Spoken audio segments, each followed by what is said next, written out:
Do'stlarim, zerikib qolmadingizmi? Odilbek yana sizlar bilan. Men ham. Bugun sizlarga konstitutsiyamizga oid yana bir muhim ma'lumotlarni olib keldik. Birinchi bob davlat suvereniteti deb ataladi. Suverenitet nima o'zi? Bu haqida nimadir bilasizlarmi? Mittivoy demoqchiki, bu paypog'ingni o'zing kiya olishing degani. Yo'q. Qaysidir ma'noda Mittivoyning gapida jon bor. Suverenitet bu mustaqillikdir, ya'ni davlat o'z ishlarini mustaqil hal qiladi. Xo'sh, qalamlarimizni olamiz. Men yashil, ko'k, Men esa pushti qalamlarni tanladim. kelinglar, ko'k rangni muhim rang deb tanlab olamiz.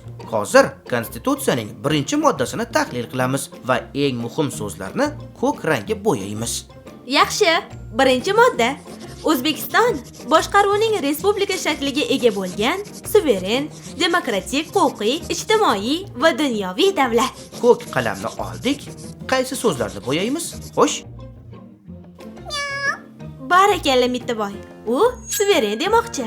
to'g'ri, juda aqllisan Mushkvoy. Endi esa keyingi so'zlarni belgilaymiz. Demokratik, huquqiy. Mana bo'yab oldik. Siz ham bo'yab qo'ying, aziz do'stlarim. Menimcha, mushukchamiz gaplarimizga tushunmayapti. Ha, to'g'ri. Menimcha bolalar ham unchalik tushunishmadi. Mana masalan, bizning uyda har birimizning kundalik ishimizni dadam taqsimlab, qog'ozga reja qilib yozib qo'yganlar. Singlimni bog'chadan bir safar men olsam, bir safar akam oladi. Uy ishlariga oyimga qarashda ham shunday navbat qilamiz. Kiyim-kechagimizga va kundalik xarajatlarimizga vaziyatga qarab, deyarli bir xil mablag' ajratishadi. Hammamizni gaplarimizni bir xilda tinglashadi. Yana kimda shunday? Bizda Davlatimizda ham shunday. Hamma fuqarolar teng huquqli va erkin yashaydilar. Bu esa qonunlarimizda yozib qo'yilgan. demak, bu demokratik, huquqiy davlat degani. Albatta. Kecha dadam va oyim men kechqurun soat 10 da muzqaymoq yegani chiqdik. Hozir darsdan keyin muzqaymoq olib boraman. Rosa ham maza qildik-da.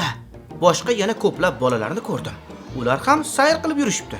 Erta indinga esa amakim va xolamnikiga mehmonga borishni rejalashtirdik. Bilasizmi do'stlar, xohlagan paytda xohlagan joyimizga bora olamiz, to'g'rimi? Demak, biz tinch mamlakatda erkin yashayapmiz. Yashash, o'qish, ishlashda teng huquqlarimiz bor. Albatta. Endi esa ijtimoiy davlat so'zini bo'yaymiz. Bobo buvilarimiz ham pul olishadi, to'g'rimi? Ha, har safar buvim pensiyalardan menga chiroyli bitta ko'ylak olib beradilar. Ko'rdingizmi bolalar? Bizni davlatda hamma odamlar ijtimoiy jihatdan himoyalangan. Ya'ni ishlaydiganlar mehnat qilib shunga yarasha pul oladi. Ishlay olmaydiganlarni esa davlatimiz himoya qiladi va yashashi uchun ularga pul berib turadi. Demak, ijtimoiy davlat deganda shuni tushunishimiz kerak. Davlatimizning O'zbekiston Respublikasi yoki O'zbekiston degan nomlari bor. Bilasanmi Odilbek? Dadamning ishlari ko'proq xizmat safarlari bilan bog'liq bo'lgani uchun biz tez-tez chet ellarda bo'lamiz. Bunday paytlar O'zbekistonni, uyimni shunday sog'inamanki. Ha, vatanni qadri chet elga chiqqanda bilinadi deyshadi kattalar. Ayniqsa, qayerliksan deb so'rab qolishsa, faxrlanib O'zbekistonlikman deyman-u, tezroq uyga ketgim kelib qoladi. O'shanda, ha, Samarqand, Buxoro deb darrov qayerlik ekanimni bilib olishadi va milliy kiyimlarimizni maqtab, hayratlanishadi. Men esa yanada faxrlanib ketaman. To'g'ri aytasan, Adolatxon. O'zbekistonlik ekanimiz bu katta faxr. Aytgancha, bizni davlat respublika hisoblanadi. Bu degani, mana bunday kostyum shim kiygan, bo'yinbog' taqqan amakilar, mana bu jiddiy opalar bor-ku, ularni biz fuqarolar saylab qo'yamiz. Ular bizni nomimizdan ish olib boradi.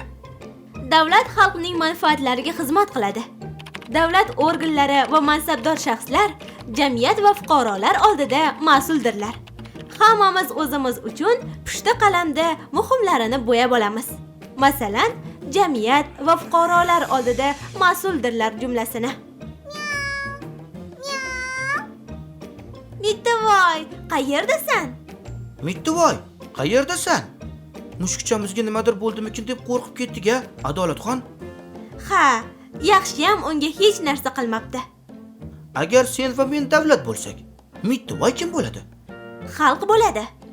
Xo'p, unda biz faqat Mittivoyning manfaatlari uchun xizmat qilishimizga to'g'ri keladi. Yuvib tarashimiz, xullas, doim g'amxo'rlik qilishimiz kerak. Davlat ham xuddi shunday. Fuqarolariga ish beradi.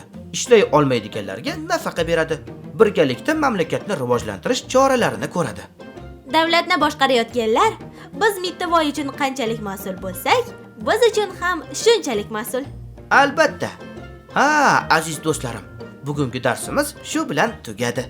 Men mana bu fuqaroyimga bergan va'damni bajarmasam bo'lmaydi. Albatta-da. Mittivoyning manfaatlari hozir hamma narsadan ustun.